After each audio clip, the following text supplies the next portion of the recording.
constitution, Lord Lugard's constitution recognized it. Mr. Macpherson's constitution recognized it.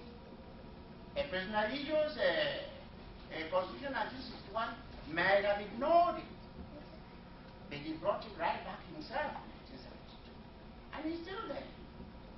So territorially, yes, there's a divide. What are we talking about? Okay, we move further. If we accept that there is a divide and it's a constitutional issue, what are we looking for?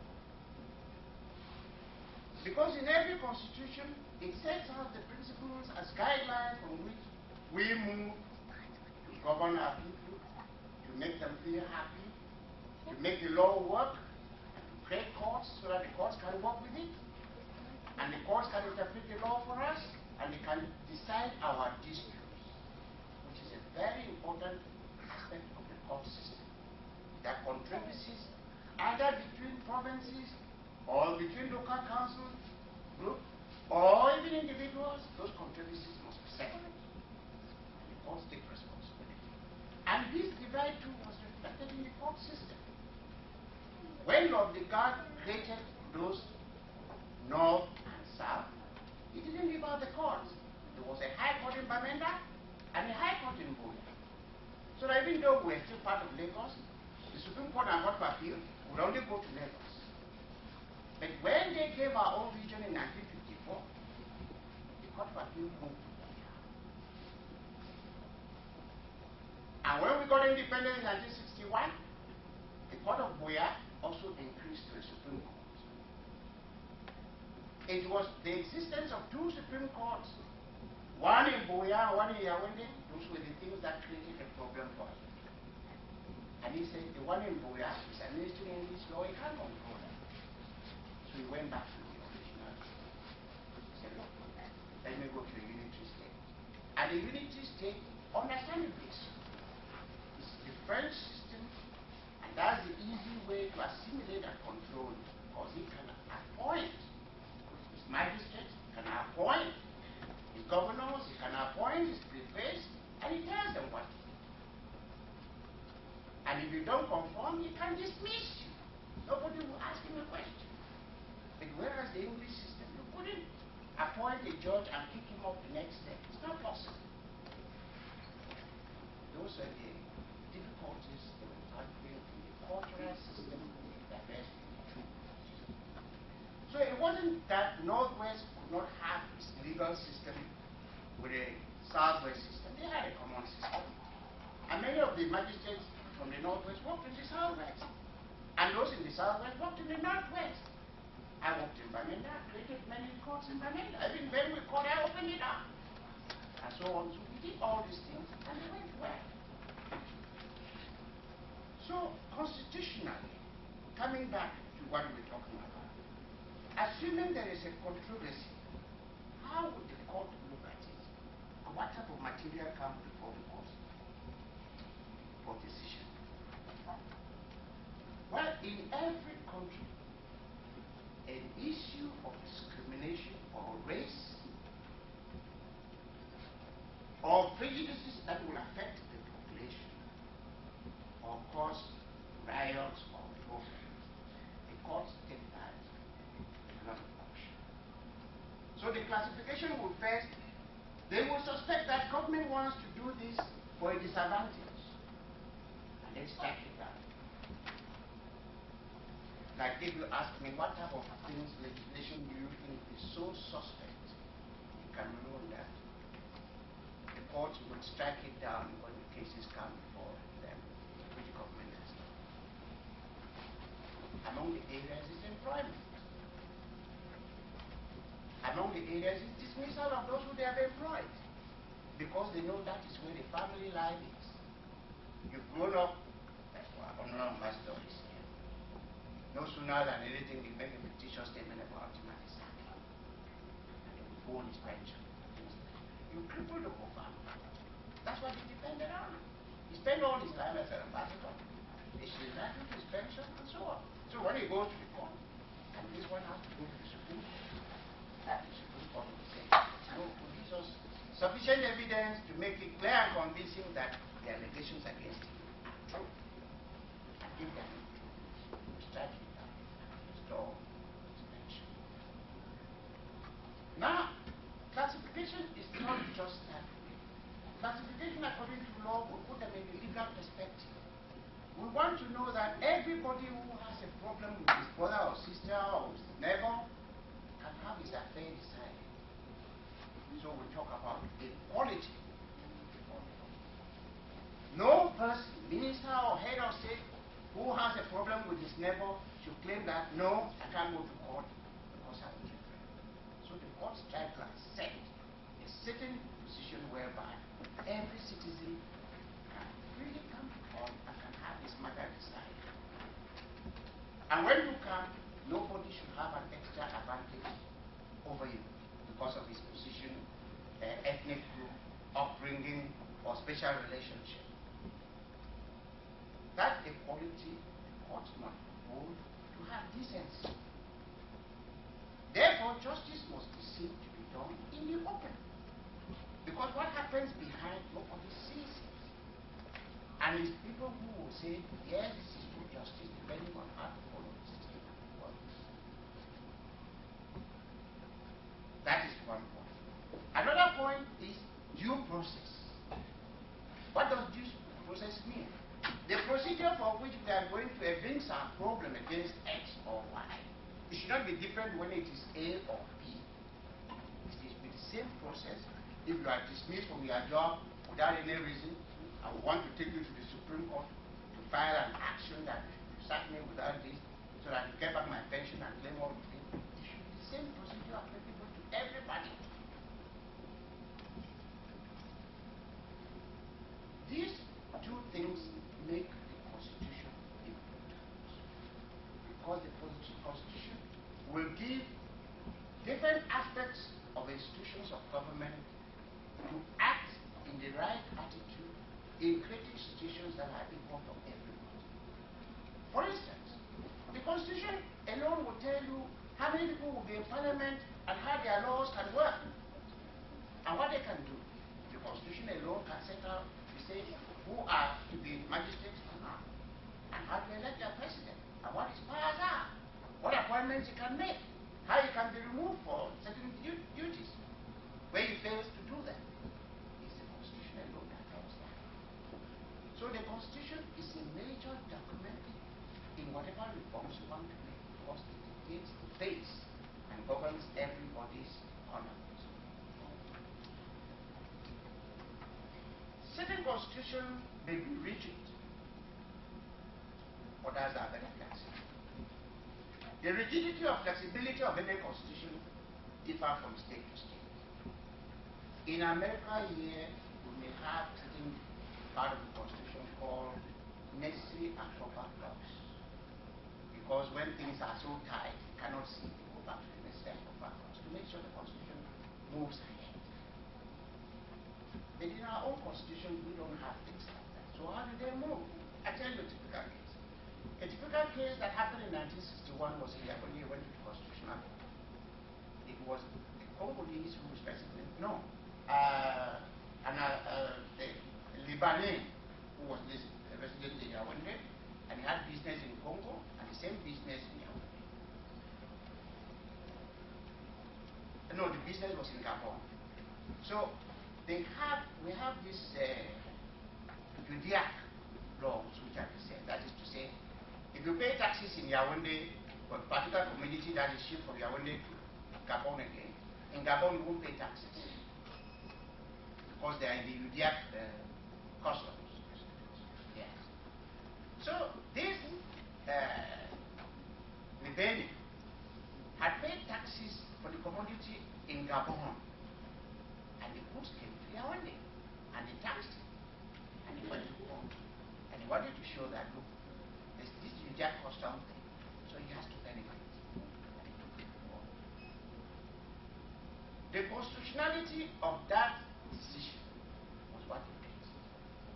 Well, I regret to say that the Supreme Court shied away from his decision, and they said that Section 10 of the Constitution, they couldn't challenge it, because the court's power have been taken to meditate or take decisions whether an act in the Constitution can be challenged by an individual. So they refuse to hear the case. That backfired because it shows that if you have a constitutional issue, just forget about it. It cannot go anywhere. But that doesn't mean that the law will not look a way to have controversies settled between people. The law must always settle those controversies. In that case, although they refused it, the judges there were shy. But if you went today, I'm sure you will find some serious judges who can give an answer to that type of situation. I told you that among the things which they do is the quality of protection of the law. We have also seen that amongst the things they bring here amongst us is that we have individual problems between one and another, one-to-one in Northwest and Southwest. We also seek to look for whether there are collective problems between Northwest versus Southwest. As far as the second aspect goes, I think there are none. Because if Northwest and Southwest had a collective problem indeed, and people have been trying to make that larger so that they fight it out, by now they would have taken arms and fought. And I'm sure that the non-focus group will be very happy to see that happen, because it makes your job easy. Fortunately, the Northwest-Southwest problem has not gone to that magnitude whereby they can take arms, and they know it. They know it. They don't take arms at all. But do they have simple man-to-man, woman-to-woman problems? Yes. But this is not the one that the Constitution will take to talk about suspected classification, so that we can look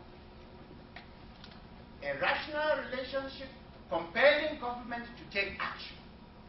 But we can have other things whereby the government can even use one of its own officers to show an involvement and practice discrimination against an individual or a group.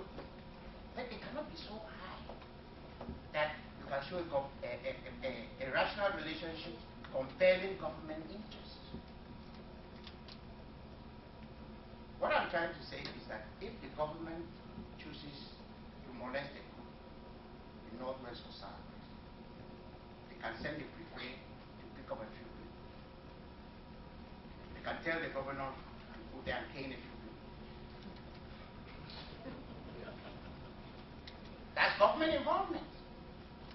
But you see, government will not send an army to a village to start killing everybody. Because if they did that, we would cry discrimination. And we will cry other things, because that's genocide. But they don't do that. They are very clever the way they do it. They pick up the ringleaders and know how to deal with them. They pick up a few people and they know how to deal with them. That's not the type of thing we're talking about in Northwest South. Especially if the manipulation is by a third person, distantly related to the cultures we are talking about. Going back to history again, I know that in 1959 elections in Southern Cameroon, that was the greatest open election I've seen. That's the one Endeli was defeated by Poncha, and Poncha took over power. Now, Endeli had Campbell, Basso, and Boom as strongholds. They voted for him. That was Northwest. Poncha came down, Mamfi, Kumba. They voted for him. That was a competitive election. But in counting of our own votes, Endeli lost Poncha. Would you say that there was a divide? Because politics is all manipulation. And the essence is to get the people and win when it counts. So when we are talking about the divide, we should try to distinguish between important matters of a certain magnitude, show some concern, than trivialities. I'm talking about trivialities I want to tell you something. When in 1995 we came back from the United Nations, we were going home, and we decided to visit important institutions in southern Cameroon to tell them what happened. So we visited Suela, the chief, Etienne, who was a lawyer. He took up the document in 1991 whereby Cameroon Reform Movement has listed all the grievances between Northwest and Southwest. And he was talking to a young man and asked, what type of work were you doing recording trivialities or differences? You quarrel with your wife, it becomes a public show to write it in the paper. If you disagree with your brother, for one other thing, it must be written on the paper. You know what mentality it is when you write anything down. You come back to it, it's there. So we don't do things like that because that's the wrong attitude to life. For a small disagreement that somebody should not marry my daughter, you put it down as a difference northwest southwest. That's a private issue. You don't have to go into that type of line. So I ask now, why the issue of Southwest, Northwest dichotomy? I will give you 3 wise sayings from which you can judge the stand. The first is that an old scar wounded dies hard.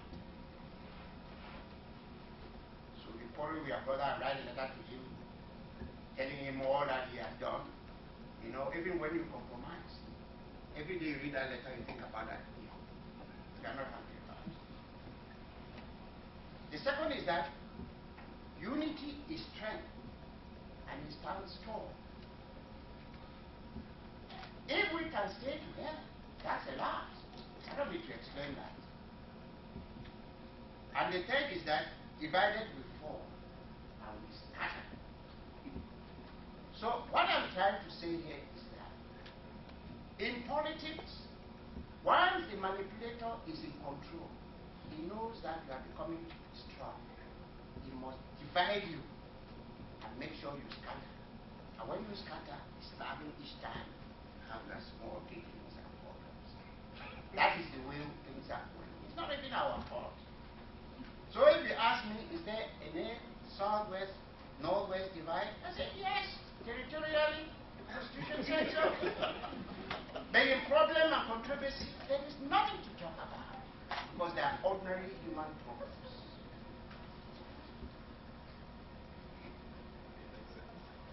Ladies and gentlemen, I don't want to tell you more than what I have said, but I will thank the organizers of the meeting. I will say that the solution is not to talk about. The solution between Northwest and Southwest is action.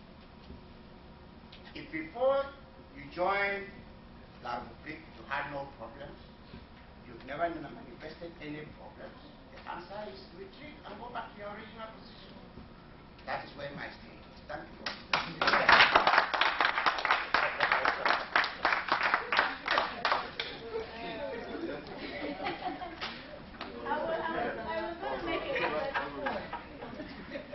I was going to make a suggestion that if there were no objections, we should move to the next two. Because I have a feeling we're going to have to discuss a few things. So I think I'm also very keen to hear what Steve and Chalindana have got to say, and I think a lot of people are. So we're going to move on. We will forget. Sorry? We will forget. Can you write it down or give me a pen? And so we can have those as fathers. Otherwise, I mean, I think maybe this bit of my sense, my kind of the humans, we have only that much tolerance for knowledge and fact. And as much as this is interesting, I want us to absorb what Steve and Charlie have to say. And if we carry a bit longer, we might lose that connection of fact. So I don't know, are you going to go in first? Right, okay. So. Oh. Right. Okay.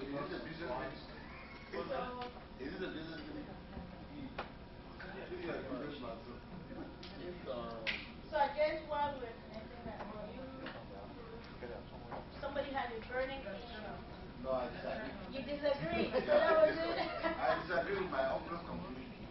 Right. Okay, I will get... A burning question.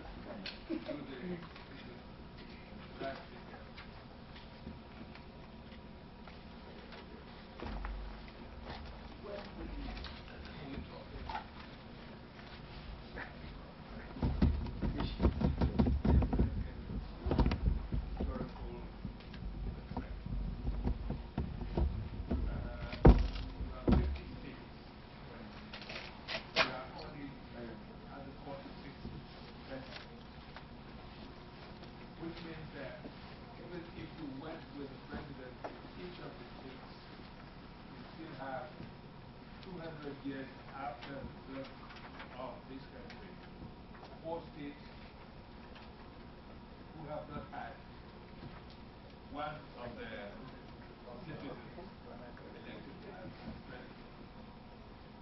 And we know that it's more than 4.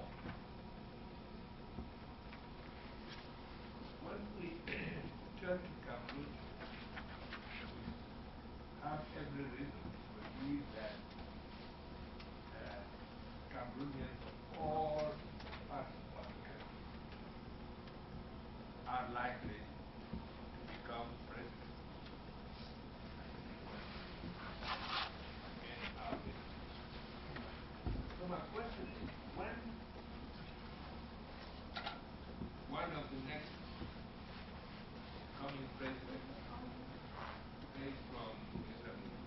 Kambe or Mambe or something,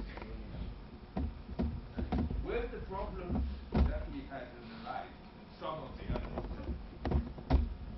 will be looked in the same perspective? Will they still be the same? Well, I think I better stand up before I answer your question. The problem you are trying to evince, they don't arise. In America here, it's not every state that is striving to take presidency. The institutions are elected. You elect your person. And the elections are fair. And then the party who stands and wins, when immediately he wins, the other one says, yes, about you. Good point. But in Cameroon, that is not a thing. Yes, oh yes, I'm from there. I cannot tell you a lie, Excellency. If you came to the elections of 1992 and you saw what happened, either in the council elections or in the National Assembly elections or in the presidential elections, you'll be embarrassed. Even areas where other people won the election, they turned and they appointed them. You don't do things in a democratic. You must try to respect the vote of an individual, not by choosing the person to talk, but by getting the right person who has been elected by you to go on.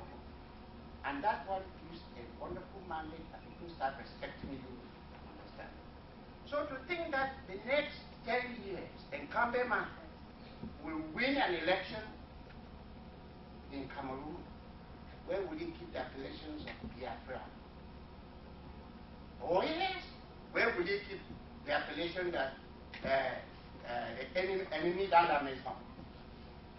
Because the Anglophones have not been accepted totally that he can be a president. And in fact, they go on and they ask, where in America would you see a black man take over the presidency in America? That's the position of Anglophones they put at home. I am a very high officer, I know it happens, but this is the truth. We're talking about Northwest, Southwest divide. And if it touches the rest of the country, or they come from the rest of the country, the only way to solve them correctly is to talk about it and see how we can solve it. If you are my brother as you are, and it's snowing outside, I stand at the door, say, can you please? You've already discriminated against me. You don't want me at your door. But if you say, come in and sit down, when snow has finished, you can go back, take a cup of tea. That's the hospitality we're talking about. That's the So you don't use nasty words against your brother because he ceases to be your brother. You don't discriminate against your brother because he ceases to be your brother. If you employ a person who is not one of you, and you have opportunity to employ him in another man outside, and you leave him because you are looking for another brother to grow up first to reach that place, you discriminate against him. This is what I'm talking about. So when compare it with America, the essence is that our institutions are not elected. Even if they are elected, we have a manipulative tendency. And in America here, you go and vote, agree. Last election might have shown some discourtesy here and there. But immediately the other man saw what he said, well, I'm with you. Then you know we Africans, we don't accept. You go back and you still say, no, that man manipulated, he cheated, you are not accepting to be under him. So you have first to take off the mentality, and then secondly, take away the attitude. Thank you very much. True.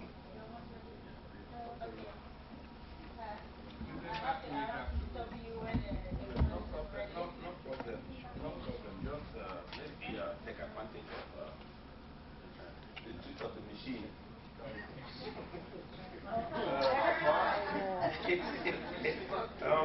I'm just adding to what Justice Wu has said in answer to His Excellency's question. I am of experience, and we believe that, and we have learned, we're educated enough, we're old enough, we are patriotic enough to know that if an election is won by Mr. Y or Mr. X with K in Cameroon correctly, for God's sake, if you love that country, bow down to that person because he's not going to be there forever. And let us build our country. It has not been the case. Also, if there was problem in America, God yielded to Bush. But what's happening? The next day, there was money in Congress to reform the electoral system in order to correct what they thought was a perfect system, to make more perfect what they believe was a perfect system. But that is not the case in Cameroon. You win and say, I know that you won, and take it, do what you want. Thank you very much, Brad. We'll continue to have the hand, and then we're going to call on Charlie for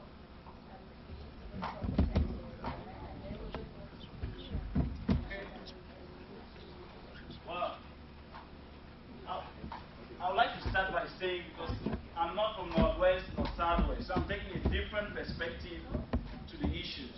And then I'll take much more of an economic business approach to it, to see how what they perceive or the Northwest Southwest divide. First, I'll look at it in the big picture. Then I'll narrow it down with regards to Anglophones, then Northwest and Southwest. No, this was my background. I'm still going to talk about background. Let's move on. Okay, so basically my agenda is as follows. First is the perception of Cameroon. How do people from Southwest perceive themselves? How do people from Northwest perceive themselves? How do people outside look at Cameroon as a whole? By the way, I should have started by saying I was looking actually at the competitiveness of Cameroon, Southwest, and Northwest, and how it affects us as a whole. So the perception here is if you go to Southwest and ask a gentleman, what do you think? Do you think we are competitive or not? And how does it affect the problem we have, or if there is a problem with the Northwest province, how does it affect us? So then from there, I'll look at factors suppressing competitiveness in Cameroon. Very, very important. Because we are where we are today because of these factors. And then I can relate to Asia, their GDP or their per capita income was half in 1960 was of what Africa had, or Cameroon in particular. But today they are at least 3 to 4 times higher than us. And so I would like to look into this a little bit and see how various groups, or how it has affected us as a whole. Then enabling conditions. what do we need to do as a country, as a province, as individuals within the Southwest or from Bashua or from Bakotu. I'm not referring to the market. To make sure that we can move forward as a nation. Then, action items for the gentleman who was a little bit to support, I think he's gone. But to see what we can do to move forward, to bridge the gap that is perceived or not perceived. And then maybe we'll not get to this. Strategies for creating successful businesses. Again, for those who know me, I do this for big companies. I advise them what to do, how to develop strategies, what markets to get into, what companies to buy, how much to pay for them. And I do that for Cameroonians pro bono. So on my free time, I make sure that if you have any projects, you call me, I'll help you to guide you through how to look at it. So let's move to the next one. No, go to the next picture. The next one. I'll come back. This one is good. I'll come back to that. So, but the very first question is, are Anglophones competitive? And the harder I thought about this, it took me about 2 days to think about it. The harder I thought about it, the difficult it became. So, okay, my question is from whose perspective is it? The first perspective I wanted to look at is from an average person living in Cameroon. He might not understand what competitiveness means, how to be competitive either in the local market, it means in Cameroon, or be competitive with the rest of the world. But he understands one thing. Performance is almost irrelevant in Cameroon. It doesn't matter when you go and meet a boy taking Q's exam. He says, no, I cannot get it. My name is not X, Y, or Z. So, yes, he will not understand what it means. So the drive, the desire, that passion to be competitive, to succeed, has been suppressed, has been taken away, has been robbed away from, especially from the youth, Cameroonian today, the youth of Cameroon today. And then it ends up with merit has no place, and that's so the next one now is, I took a step back. I said for a young Cameroonian who has been in the West, or average Cameroonian who has been in the West, so when I say average, I've taken those who've been here about 5, 6 years. Are we competitive? It's an Anglophone when he walks into his office. Is he competitive to his peers? Then you start realizing that those who've been here for a while realize that competition is extremely key for better performance. To be the best, you have to compete. Healthy competition. And what does competition, what does it do for us? It creates innovation. It creates hard work. It brings creativity. Because if John beats you today he did his work extremely well, he got a reward, he got a raise, you want to beat him. You want to beat him. And we don't have, do we have that anymore? I won't answer it, I'll let, most of these I'll leave them open for you guys to answer, but I like it interactive, and when we get to those points, we'll try to debate and see where we stand. The next one is from a current Cameroonian minister's position. Of course! A Cameroonian minister will tell you Cameroon is the most competitive country in the world. There is no second. But of course, we expect that from them. This reminds me of the discussion between, or the competition between two ministers, territorial administration and finance. The Minister of Finance goes and visits the Minister of Territorial Administration in his village. And he's asking him, what did you do to get this big house with all these cars? He turns around and looks at him and he says, you remember the 1992 election budget? 25%. 3 years later, Are you theorizing or? no, it's not later. 3 years later, there'll be a period for Q&A and we'll discuss that. 3 years later, the Minister of Territorial Administration visits his finance colleague and says, what did you do? All this big? He said, yes. You see the bridge behind my back? The Minister of Territorial goes, look, there's no bridge. I took 100%.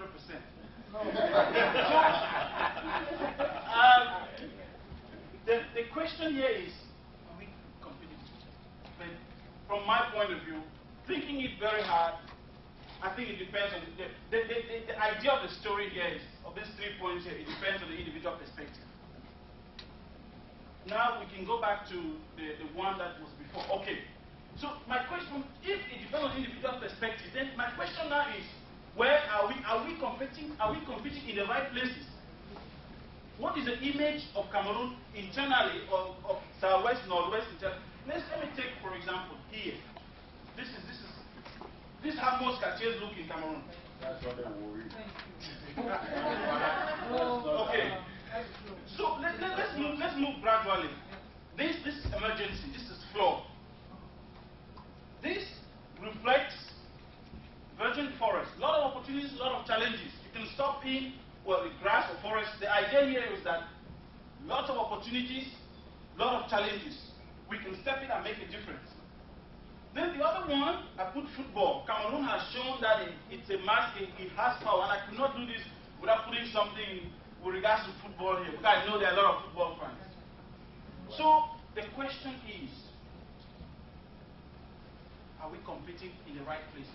Is Cameroon competing where it ought to be? Yes, football. And that is my question. Okay, so let's move now to okay.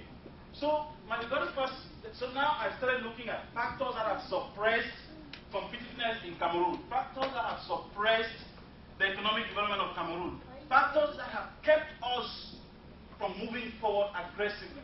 First, our leadership, regime, and quality. As opposed to Asian countries where they were blessed with leaders with vision that change,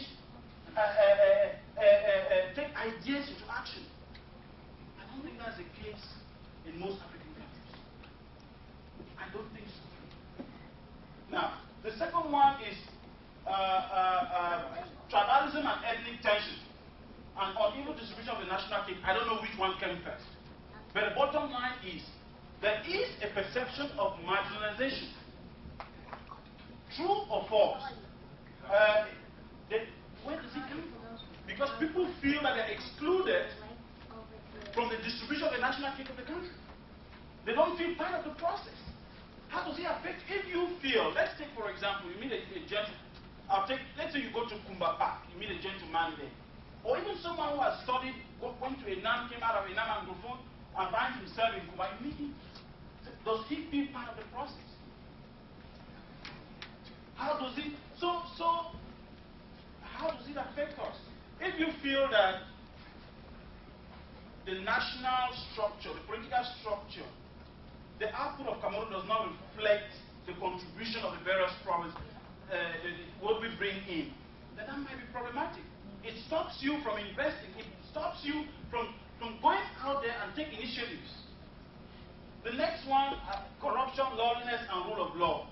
Well, here again, I cannot even comment. Cameroon was champion of corruption, I think, twice.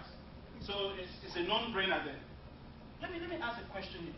Can anybody here think that you can take a minister in Cameroon to court and win? Show me your hand that you think, raise your hand that you think you can take a minister to court in Cameroon and win. Okay. So, okay, one out of about how many of us here? So it says that a judiciary is not independent. And that's true. Our judiciary is part of the executive. That should not be. And that is something that I have a hard time selling. Especially last year I was in Brussels, and they were telling when we tried to talk about the legal system in Cameroon, they said, no, you cannot take someone in court in Cameroon. The highest bidder wins. So that one again, those are non-brainers. The next issue is rental income dependency. Cameroon for the last 40 years has been depending very heavily on commodity products, agricultural products. Unfortunately for us, there's oversupply in the market. So the prices have gone down, have had a free fall. So if 70% of the revenues are coming from cocoa, coffee, and then the price of coffee and cocoa goes half, you have nothing left. This is where we could make a difference.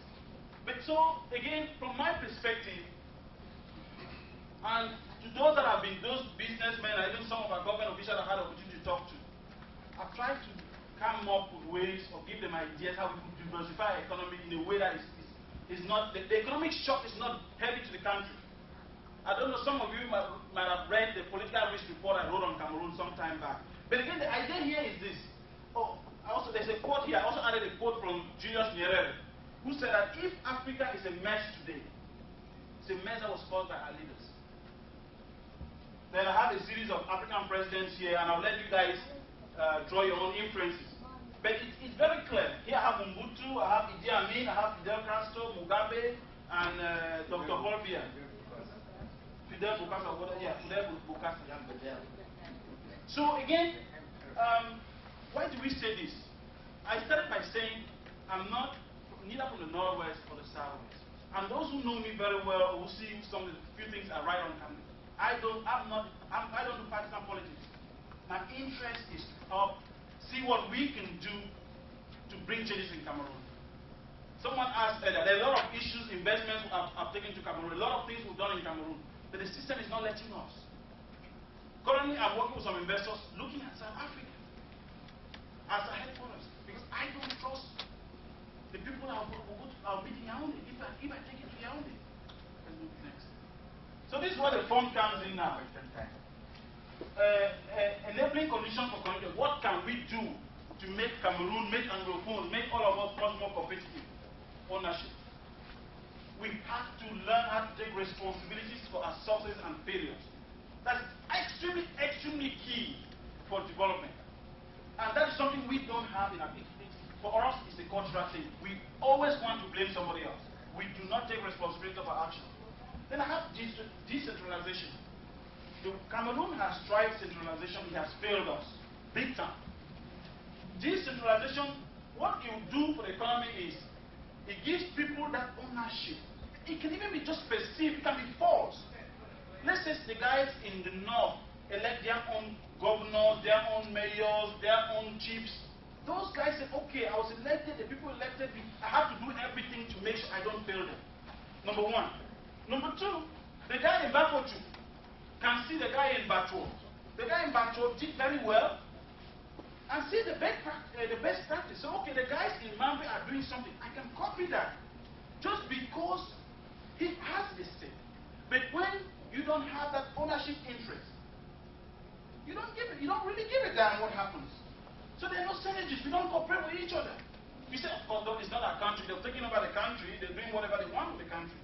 No, we need to start looking at ways. The second one is trust.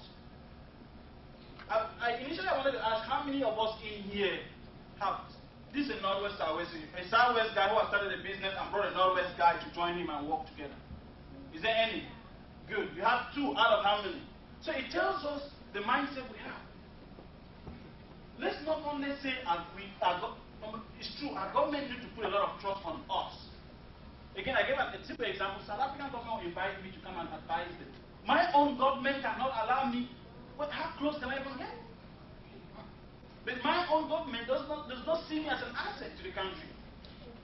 Maybe because my name is Nana, or maybe because I don't know. But that is the perception. It might be false, it might be reality.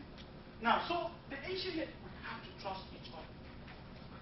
Let your brother disappoint you before you move away. When you have a business project, think first about them. Say, how can I work with X and Y? How can we come together and put something that will make sense for all of us? So, and then the other thing I had here was alliance and joint ventures. This is the best time if you're an entrepreneur of African descent. There's a lot of opportunities, especially in the last 3-4 years. Companies were looking for opportunities elsewhere. They're looking for places to go and get revenue. You can tap this America and bring it in. I'll talk about something I was in California this week. When I started this week, we're looking at. And again, that's something that you can bring. If I had full confidence, I would love it for Cameroon. But I'm not sure. And as a young guy, all you have is your credibility. If I tell an investor, go to Bisomama, and he goes there and they rob him of everything he has. Now, so the third one is human capital development. Leverage technological know-how. Let's take a simple example. Cell phone technology. Cell phone technology has just exploded in Africa. What did Africa do? Africa just leapfrogged. We didn't incur the development cost. We didn't incur the infrastructural cost. All we had to do was use cell phones now. And those are the type of technologies that we have experts here. I know a bunch of Cameroonians in the technology field, in the computer field. There are technologies we can take home and help our people.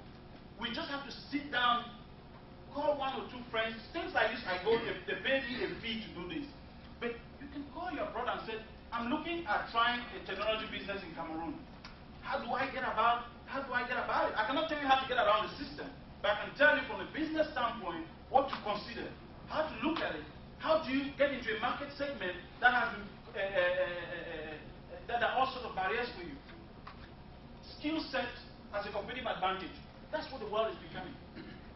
Markets or areas where the people are they have the skill set. It means they are very educated, they are skilled. It's a competitive advantage. Certain companies will not go in certain areas because they don't have people who can do that work for them.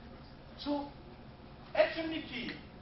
Also here, I also want to add that we should also, which is part of the government and the private sector, to bridge that gap between academic education and the skill set that is required for the industry. We have that problem in Africa. You can meet someone who has all the PhDs in the world. They can't do jack if you put in an industry. So that gap between skill set, academic education, and what is needed for the industry is extremely vital. And that's something that we need to put. It really pains me because we can help our country. We can go. One of the things I'm trying to do with businessmen, well, private businessmen, is to make sure every year now in December, I've told them, I was there in March. In December, they organize themselves for 1 week. I'll come in every day. I'll try to get 2 or 3 other Africans or Cameroonians, if I can find, who are willing to do that. Go there and give them talk on how to look at their business, get together and do things. And then we will provide the consulting for free. That's the only way we can give back to the community. Now, healthcare and AIDS, again. If you're not healthy, you cannot be competitive. You know, AIDS is ravaging the country, is ravaging people in our places. If you're not healthy, you cannot work. You're not productive. Your productivity goes down. It's a free fall. This has been raised earlier. Someone asked that we should be proud of being Cameroonians. We should be proud. I wanted to ask a question, but there are a few people here. How many of you have a shoe here or a shirt here that is well written and made in Kumba, made in Bamenda, made in Bangochu, made in Batuo? Flamingo fashion. There you go. There you go. But very few. But this is very important. It's not a laughing issue. Because if we are proud of the work our own people do, we give them business. They stay in business. They become competitive. What happens is we want to wear that $600,000 suit from Paris, and the guys they don't have jobs. Extremely key. It's so obvious. Yes, I know we will say that the system when you go to Cameroon, you have to choco until you know. But, Right. So it's for me it's very painful because I've tried businesses in Cameroon. I've gone to as high as can go to make things to help our people back there. But I'm not giving up. We're still fighting. So here again, it's there to be different. I'll make a difference. Okay, action items. The first one, I put 4 and 5 here, but since we're running late, the idea here was for us to do a session where I get feedback from you guys what we can add on this list and see how we can move together, move forward together. The very first is to reverse the brain drain. Cameroon cannot be looking for skilled professionals, and we come and we stay in the US. Number one. Number two is really the guys in Cameroon, yes, we send them $100, we send them $500. That's not what they need from us. Really what they need is a technical know-how.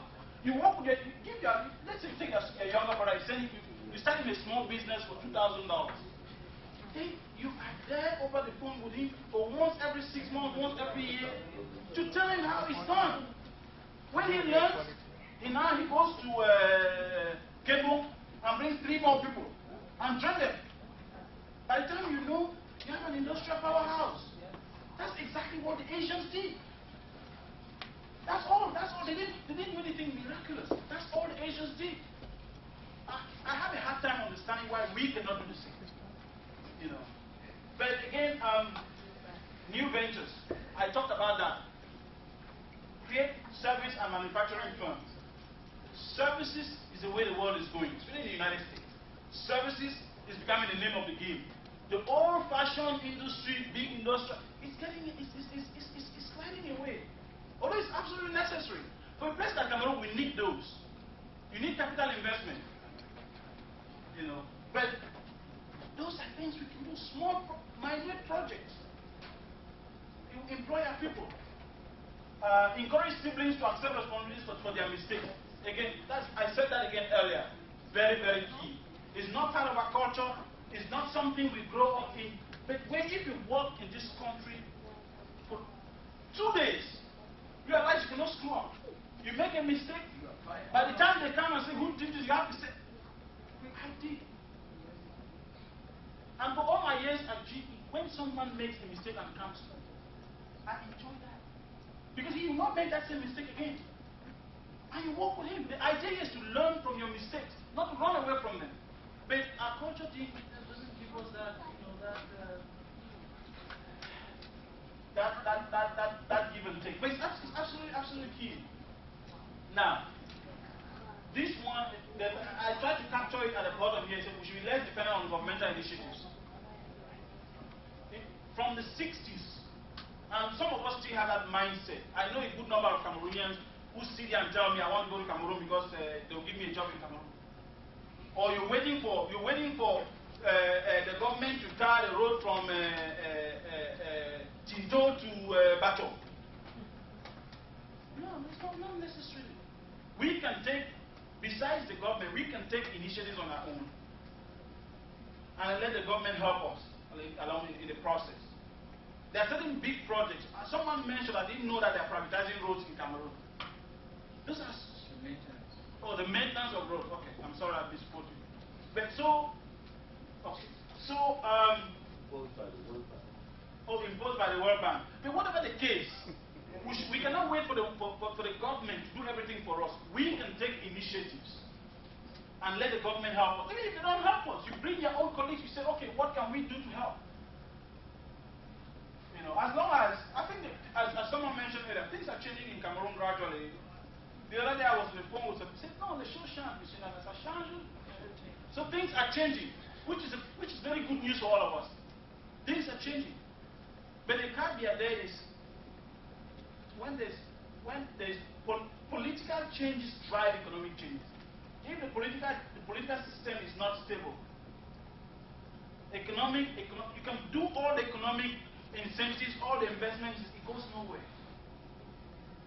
So, okay, the last one here was, again, I'll just go just overall. This is something I usually pull out to go, we go in depth, but this is how you look at businesses, or when you want to get into business venture. You start from your idea, right here, then you do your industry analysis, get a good understanding of what type of industry you're trying to get into. Is it an agro business? Then you look at the strategic fit. Okay, if it's the context of Cameroon, how does it fit within that segment? Who am I looking at? Then the sustainability of the business. This is where you need skills, you need capital, you need complementary assets, and all that 9 years. So, but this, I thought we'll have time, but since we didn't, you know, so I just put it at the end of the next meeting, exactly. So overall, from my point, based on from what I see from an economic or business standpoint, I think I agree with Justice Moore. There is no major northwest-southwest issue. We have. It goes back to the initial point that we have people feel that they're not part of the national cake. They're not getting part.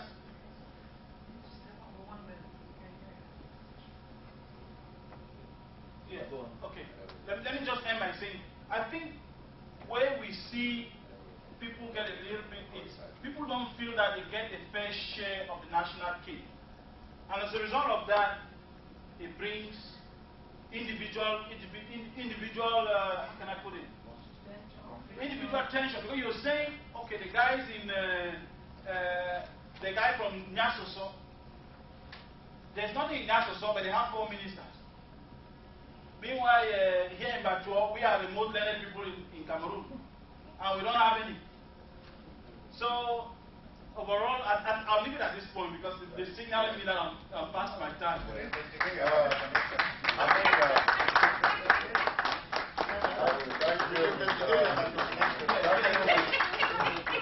Thank you, Mr. Nana. I'm going to invite you again. Let me just say that after this meeting, we're going to invite you to the first place where we'll go. We'll begin our all-cultural festival. So that is something that we'll be contacting you in the future. We'll invite you again. And we're running really out of time. We're supposed to leave this place at 11 o'clock. So I'll just go ahead and let Dr. Anderson give his deliberation. If you have questions, the last few minutes will really do those deliberations.